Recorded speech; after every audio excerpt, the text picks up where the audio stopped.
You're listening to GotTechED, the podcast with your hosts, Eric Geis and Nick Johnson.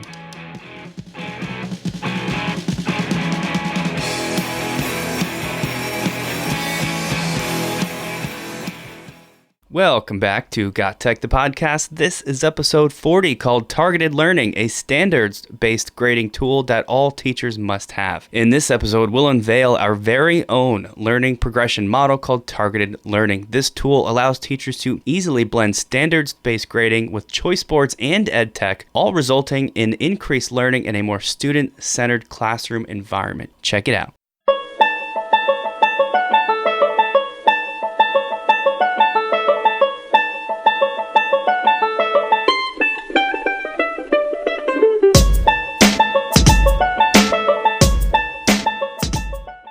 We are back with episode 40. This will be our last episode of the summer. Yeah, I can't believe it. It's been a great summer, but I'm really excited to get back and sort of start up school time again, get thinking, get those creative juices flowing, use some of the ideas that we've learned about and talked about over the summer. And I'm extra excited, not only because it's episode 40, we get to start a whole new set of numbers here, also because in this episode, maybe for the first time, definitely the first time in a while, we get to bring something to the table for our listeners that is completely and totally new. Nobody's ever heard about it before because it's created and developed by yours truly, the GotTechED team. So I think this is going to be a good one, guys. That's the first time that you've ever called us a team. Thanks, buddy. Anytime. So I guess Nick and I are getting closer. Our relationship is developing here. Because usually we pit against each other, but today we are a team. And today we're going to talk a little bit about standards-based learning. And we recently were sitting with some elementary school teachers that have recently gone to the standards-based learning approach for everything. So they don't have marking periods. They have these standards that are kind of continuously being rolled along throughout the year, and the students have to meet those standards before they go on to the next grade. Yeah, it's stressful for the teachers that are doing this because it's such a big switch. If your school is in the process of going to a standards-based grading model, you know how different it is. If you're not going there, I have a feeling that education as a whole is going to be shifting more towards this as time goes on. So I think we're all going to be there. And I know at our school, because the elementary teachers are doing this, it's probably going to come my way at the high school as well. So I think it's something that I know I for sure want to get more used to. And just in talking to some of these teachers that have been trying to get used to the standards-based model,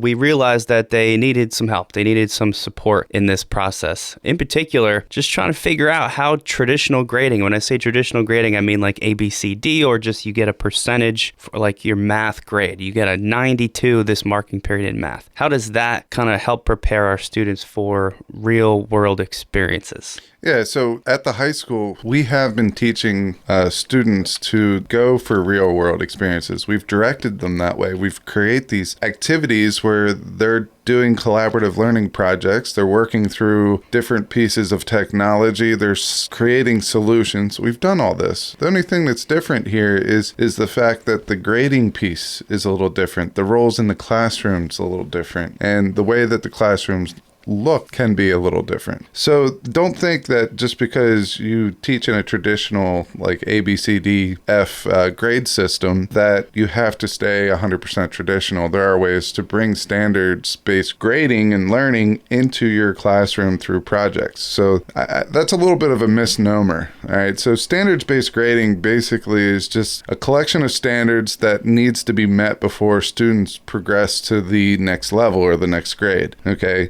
And everything's based on the standards, okay? We're no longer taking the student, giving him a percentage, and then comparing him or her to other members of the class to see how he or she is doing. What we are doing is we're taking the previous version of that self, getting that baseline data, and then comparing it to a later version of that person and seeing how much they progress. Right. I think a good way to understand a standards-based grading style is to just put it side by side. And you can do a quick Google and find tons of, probably an image search is the best way. But one thing that I always bring up is just compare it to, like I just said, if you think about traditionally, you would get a grade in math. So you get, I don't know, like I said before, 92%, that's your math grade. That 92% doesn't really tell you a whole lot. It doesn't tell that student a whole lot about what they did because that 90 or 92% came from a ton of different skills and tests and quizzes and worksheets. So in the standards-based style, instead of just saying you get a 95 at the end of marking period 1, there's a whole list of standards within your math.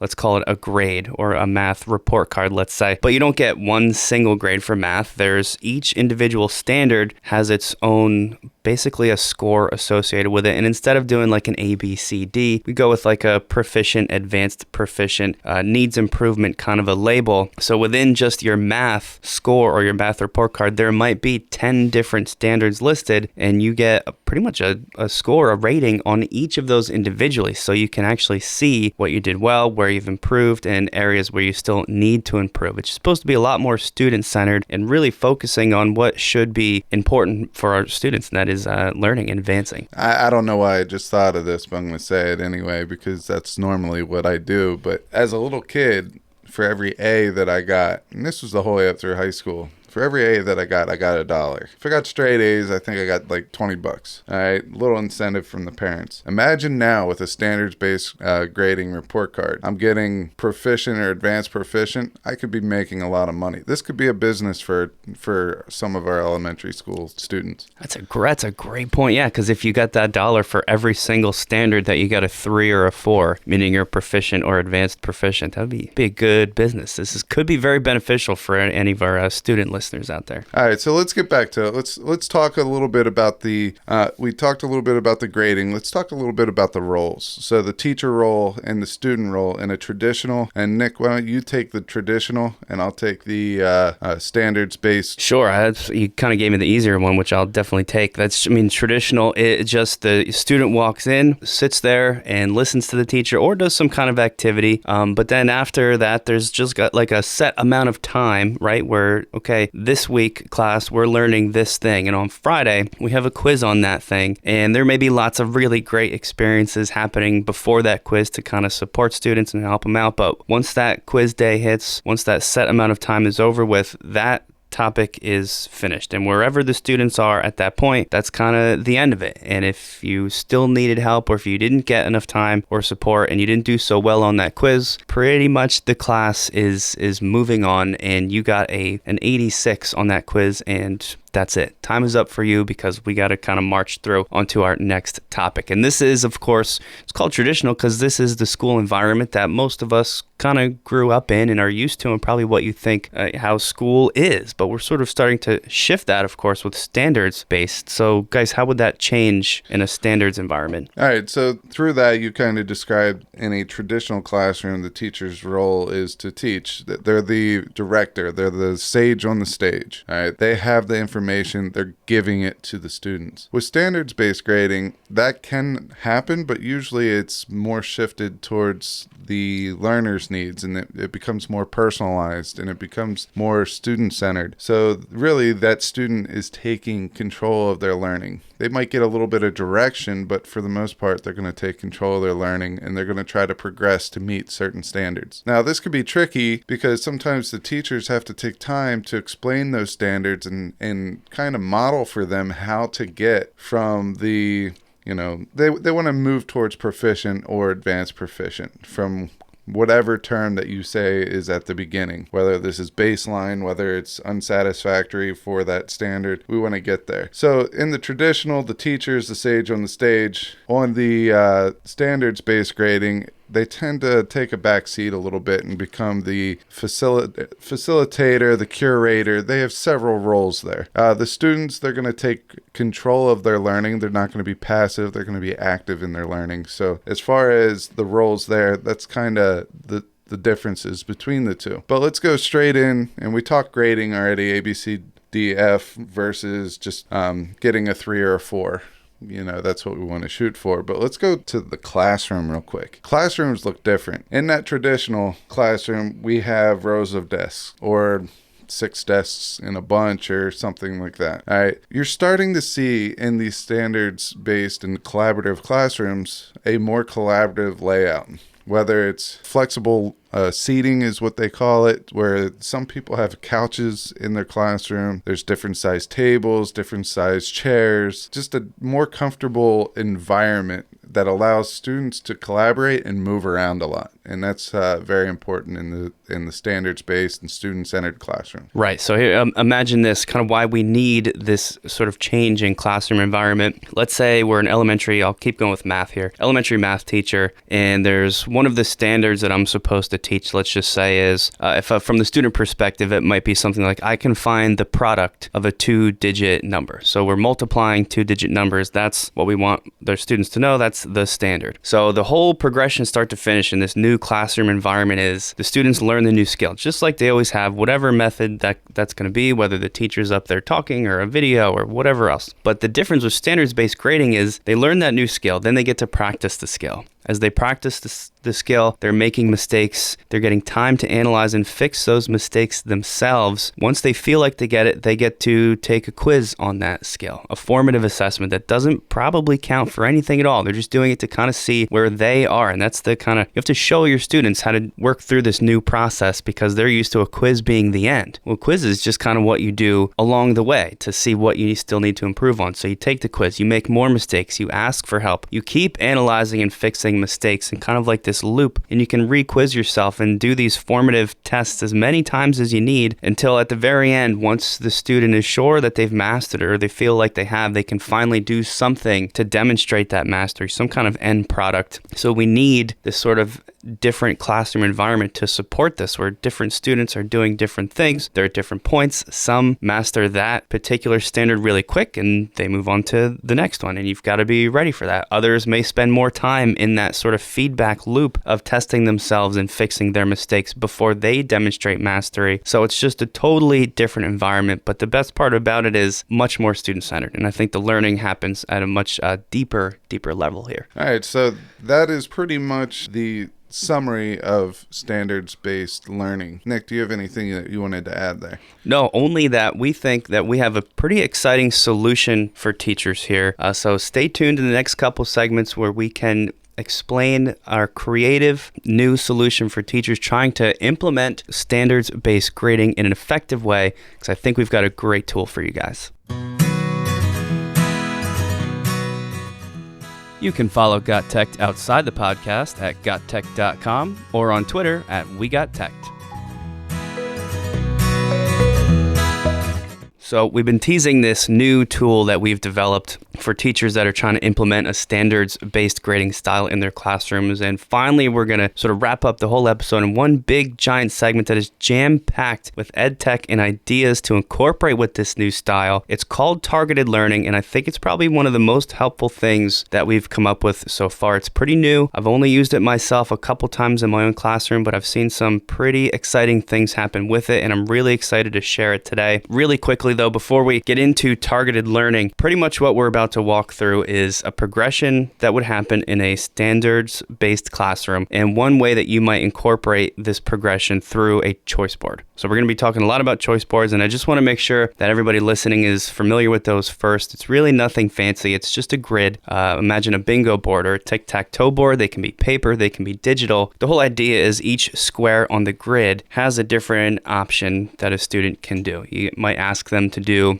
one horizontal row or one column, or they have to go diagonal to do some different things, but really it just gives students choice in how they practice and how they learn. It promotes all sorts of great things like differentiation, student ownership over their learning because they're choosing what they can do. Really, really great things, these choice boards. Check them out if you haven't yet. We think that we've come up with a spin on the choice board that also ties in everything we've been talking about this whole episode involving standards-based grading and sort of how to bring that all together. And that's kind of where the targeted learning begins. So I'm going to actually let Geis explain this. It's more his brainchild than mine. I've been helping develop it, but really he kind of came up with this. We were working on something totally different a few months back, and it just sort of popped into his brain. So he's probably the guy to walk everybody through targeted learning. So guys, why don't you start to sort of describe this whole progression? Yeah, so I don't know what we were doing when we kind of came up with this. He keeps giving me the credit for it. But so let's take a look at a traditional classroom real quick.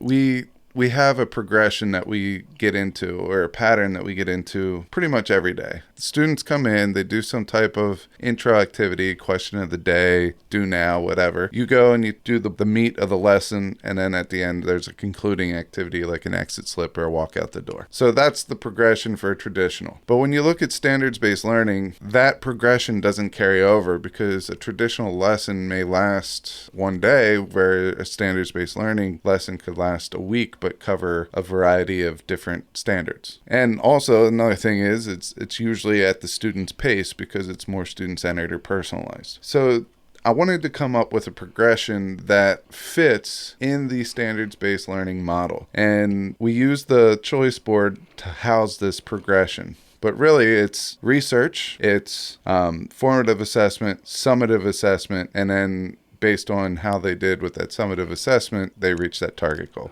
I think it's important to stress, because I think that might be the best way we've ever described this, is that the choice board is housing this standards-based progression through these stages of research, formative assessment, and then finally at the very end, sort of that mastery demonstration of the summative. I just wanted to hit on that again because that was nice. Yeah, that's cool. One of the things that we use to kind of represent targeted learning is a target or a bullseye. We have several rings, and then at the middle we have this bullseye, which is our target. And that's where we want to get to. So we start on an outer ring. And before I get into the outer ring, I'm a teacher that likes to have a baseline data collection for each one of my students. So I might give them a traditional final that I've used many years back that covers the whole year, and just see what they know.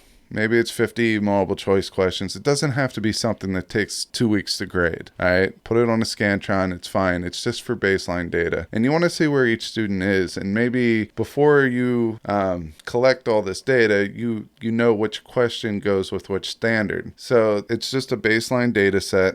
And I do that at the beginning of the year. Some teachers like to do that at the beginning of each teaching topic. But if you're doing a standards-based grading through and through, you're not doing traditional at all. I don't see how that fits in other than at the beginning. So that is something that I want to do. I want to get a baseline data set, however you want to do it. It doesn't matter. But our first ring, as we're going into the bullseye, is research. Research to me is giving the students resources to collect data, or collect knowledge on a topic or a standard. So we need to give them the tools to be able to progress to the next stage, which is seeing how much they know and through formative assessment. So really, we're talking about the target, this idea of a target, which is just a visual aid almost for the whole process. At the center of the target is the standard, the one particular standard that we want our students to master. And you're just like you do if you were to, any target represents, you're sort of working inwards towards that bullseye being the standard that we want the students to learn. And that outer ring, of course, is the all-important research phase, gathering knowledge, giving students, and that's where the choice board really comes in, giving them different options for how to gather knowledge, because of course, as we know, not all students learn the same way. And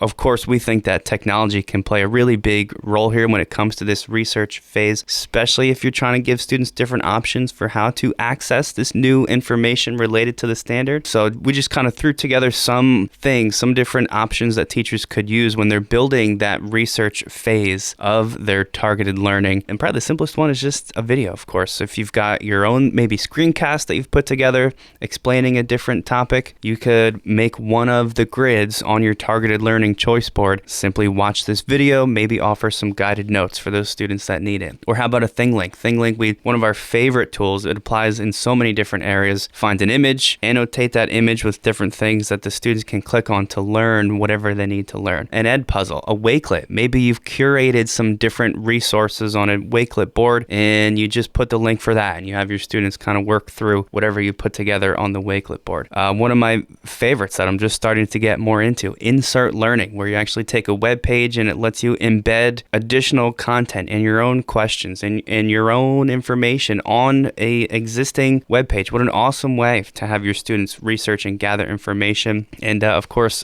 Test Teach, TES Teach, another one of our favorites, where you sort of curate these resources together and have your students work through them pretty much any way you currently use now to deliver information to your students becomes the options that you can provide them during this outer ring of the target on their way to achieving and demonstrating the mastery for that standard that you're trying to get them to learn. And I just can't stress enough the importance of the options here, and I think how the technology can open up these different options for the students. Yeah, all great pieces of technology that you incorporated into the research phase. Let's go into the second ring, which is the formative assessment. We have to mention this. One of the biggest things that allow student-centered learning, standards-based learning, personalized learning, problem-based learning, project-based learning, all these collaborative learning styles to happen is the fact that you need feedback that is instant or near instant. So that is super important, and we have a list of ed tech tools that are amazing for doing this. So just to recap the formative assessment, this could be little quizzes online. This could be a reflection piece using Google Docs or something like that. And Nick's going to get into some of the specifics of ways to provide feedback and also platforms for formative assessment. Yeah, and I think you touched on something there which I want to hit on again too. It's important to realize that while we are starting in the outer ring and sort of working inwards towards that bullseye, the standard, there's a lot of bouncing back and forth that can happen between the outer ring, the research ring, and the second ring in the formative ring, because of course, let's say you require your students to choose one of the options for research, and one of the students chooses, well, I'm going to watch the YouTube video. I think it's going to be the fastest and easiest. They watch it, okay, I get it. They move into the second phase, the formative assessment, where there's still multiple options there. Side note, we didn't get into that too much, but they choose to say complete a Google Forms quiz. And that Google Forms quiz has been created by you to sort of let the students know which questions they got right, which ones they got wrong. And they do terrible. Out of 10 questions, they only got 2 of them right. Oh my God, I don't understand. This is so hard. What am I going to do? What you do is you analyze. And this is where you have to sort of teach your students about the process. You say, okay, look at those ones you got wrong. Make a mental note of it. Go back to that outer ring. Go back to that research phase. All you did is look at that one YouTube video. You got some stuff out of it. You didn't get everything. So go pick something else. Check out the website link with the insert learning additions and see if that fills in any gaps for you. Then you go move forward again into the formative assessment a second time, a third time. They can do this as often as they want, choosing different options every single time. And that's where the choice board comes in. And I think it's just the options there really helps to illuminate this whole process, especially for your kids, because they'll see, oh, I don't have one shot at this. I can do this as many times as I need. And it just kind of really, like I keep saying, it emphasizes the importance of what should be most important in the classroom, and that's just learning the skills. So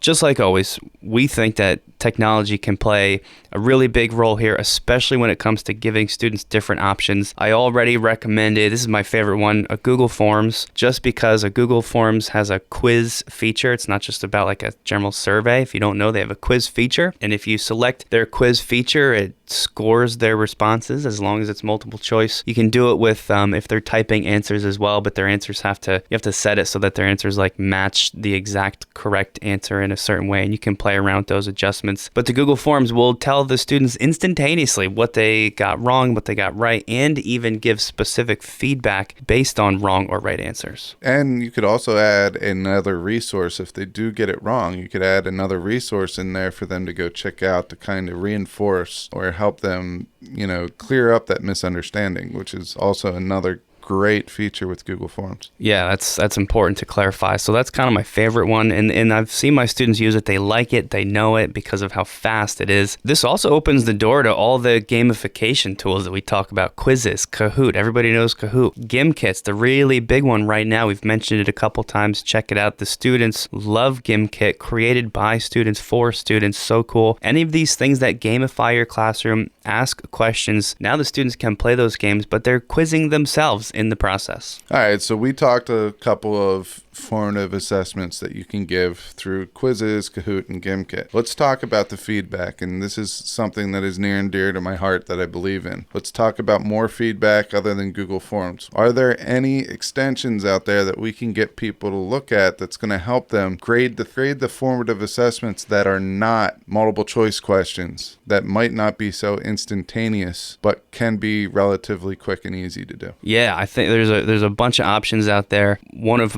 my favorites, and I know you've got one that you like a little bit more, but that's Checkmark. Checkmark makes for really super easy grading when students are submitting written work. So this would be something that you, like you said, you can't do a multiple choice. So maybe the students submit like a little paragraph, right? And you still want to give them this really fast feedback, but now you've got 24 different paragraphs to read and you're trying to push out these, responses and let the students know where they're understanding and where they're not. Tools like Checkmark, it's a Chrome extension that sort of pops up this little window when you highlight in the Google Doc, and it's really just canned comments. And it has some built in, but you can create your own canned comments as well. So, there's certain things you're probably going to see over and over and over from your students, common mistakes. You can make that a canned comment. So all you do is highlight their text, one click, and it automatically drops your canned comment in there for the students to see. They can see those comments that you've made and resolve them just like they would do with any other Google Doc. All right, so one great thing about Checkmark is that it's free. I have an extension that I like even more. Okay, and this is relatively new, but it is phenomenal, and it's called eComments. And eComments sets up the same way as Checkmark, but there are some differences, some enhancements. First of all, the collections of canned comments that are in eComments are amazing. There's professional writing, there's a persuasive article canned comment section. There's several different canned comment sections in there. Some which I created, a lot that already came with it. So you do have the ability to make your own comments. However, this takes it another step because it also allows us to add text and voice comments. And my favorite thing is voice comments because I have these big bear paws as hands. Okay, it takes me a long time. When I go to try to click on something, my hands get in the way. When I go to try to type, I'm typing the E, I hit the W and the S at the same time. All right, it's a blessing, it's a curse, whatever. But I'm telling you what, with e-comments, I'm able to use my voice. And it's really something that motivates the students because they don't want to hear my voice. I don't want to hear my voice sometimes, but they really don't want to hear my voice giving them feedback. So, they keep it clean and they work hard. Yeah, e-comments for me, it's kind of like Checkmark is, but just on steroids. It just pumps it up to the next level. There's tons of additional options in there. So really great for quick feedback. And I think we've also got to mention here Google Keep. Google Keep, which just has so many uses in this context. Up next to the Google Doc you're reading for a student, there's like a little taskbar, like a window pane with images and text and different things that you can drag and drop over into that Google Doc. So you can sort of preload in your Google Keep images, maybe some stickers that provide certain feedback, or get really fancy, some rubric comments that you've written and turned into an image so that you can just drag that rubric over into their document and you've got sort of what looks like personalized feedback for them, really just in seconds, just a click and a drag. So my favorite part with that is go online, download a scratch and sniff sticker, and push out all the grades at the same time at the beginning of class and see how many students actually scratch their screen and sniff it. Some will do it. Well, the thing is a lot of our students now, they don't remember scratch and sniffs. Yeah. All right. They're not as stickers aren't as popular now with the student papers, at least not at the middle and high school. So just see what happens. It's kind of a cool thing. So imagine now a student has chosen one method to access new information in the outer ring. They've tested their knowledge. They didn't quite get it. They went back to the outer ring. They used another one of the options to access the information. They've went back to the formative assessment ring, tested themselves again. They feel like they get it. What phase do they move in now to wrap up this whole process? It's the summative assessment, and this is how we show, or how the students show that they have harnessed the skills and to meet a standard or a set of standards. Sometimes it's going to be more than one, and that's okay. So summative assessments can be your traditional test, and each question is focusing on a different standard. So you might have 3 multiple choice questions that meets a standard, a short answer question that meets the standard, or an essay that meets the standard. And if they get them all correct, they show that they know that standard. Or say, in this test, it happens for 3 more standards, same thing. So that is your traditional. If you want to keep those testing methods in, you can. But also, summative assessment deals with these projects, whether they're collaborative or independent projects. It could be a portfolio. It could be several things, which we'll get into in a second. But this whole summative process is based on rubrics. And basically, R4 is our advanced understanding on the target goal. R3 meets the goal. The 2 approaches the target goal, and the 1 means that the student does not meet the target goal. My favorite thing about this whole thing is that even here in this summative assessment phase, where in your traditional classroom, it's just a test, or maybe a project at the end, but it's just that one thing. Okay, class, we're doing this. But here in the targeted learning choice board, as they move to that bottom, those lower levels, the summative assessment levels, they've got options there too. There may be a traditional test or quiz for students that feel they can, show their understanding well in that scenario. But there's also an option for them to do a written work, an option for projects. And the written work and the projects, of course, all with that 1, 2, 3, 4 rubric level that kind of shows them maybe where they're at in this progression, rather than just this one choice for traditional test taking.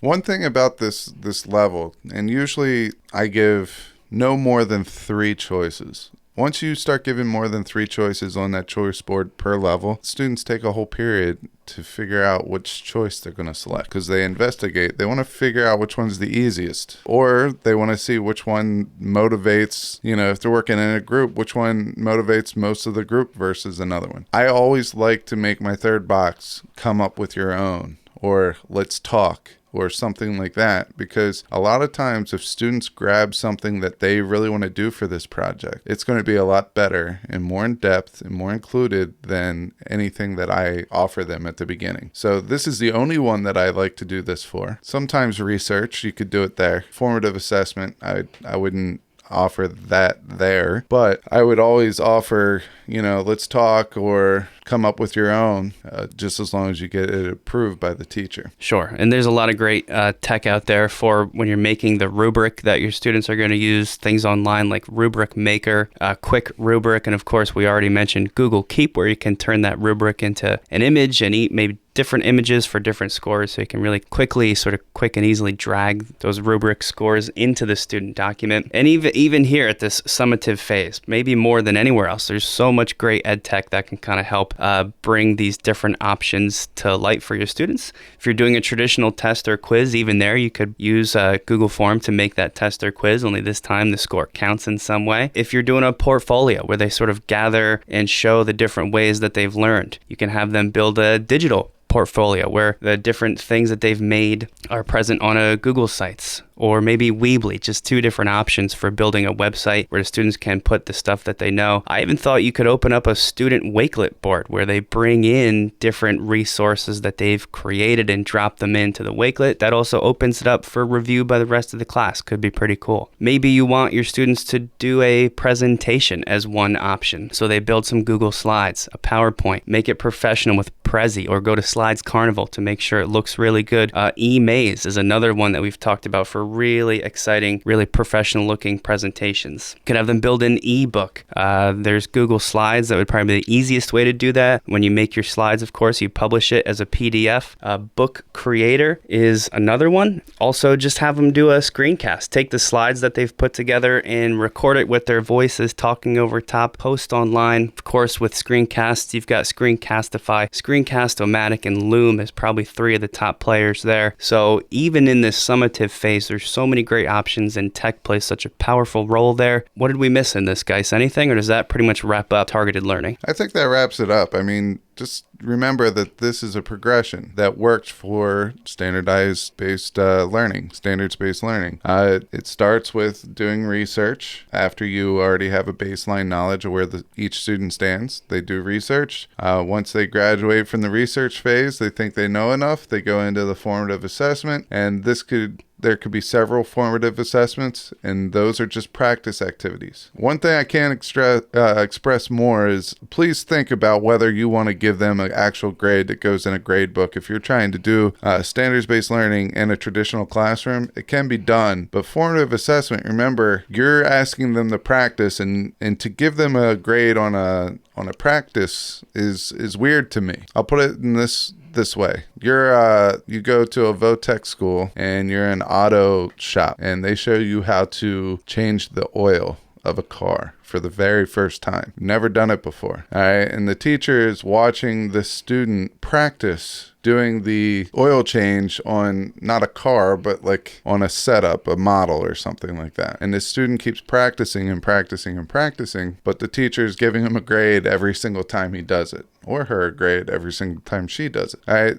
That doesn't really make too much sense to me because they're supposed to practice. They're not going to be a professional the first time they do it. All right. But then in the summative phase, then they have that actual testing phase where they're doing it on a car and the teacher watches them do it there. All right. There's where your grade comes in. There's where you measure the standard. The formative is where you just want to show them, hey, this is where you can improve real quick. This is what you already have down. Summative is what we want to look at. Otherwise, we're going to have 17,000 grades per quarter. And really, if you grade that much and you're putting it into the grade book, that makes the feedback portion, that's probably where you're going to shortchange it. And that's the most important part of this whole thing is the feedback. And my favorite part about all this is bringing that choice board element, options the whole way. Not too many, like we talked about, sort of cap it at 3 options per level, but that sort of just brings the student ownership of a choice board into this. The differentiation of a choice board comes into this too. And I think in doing that, we've got a really, really powerful learning tool here that our students are going to benefit a lot from. And I think the teachers will also.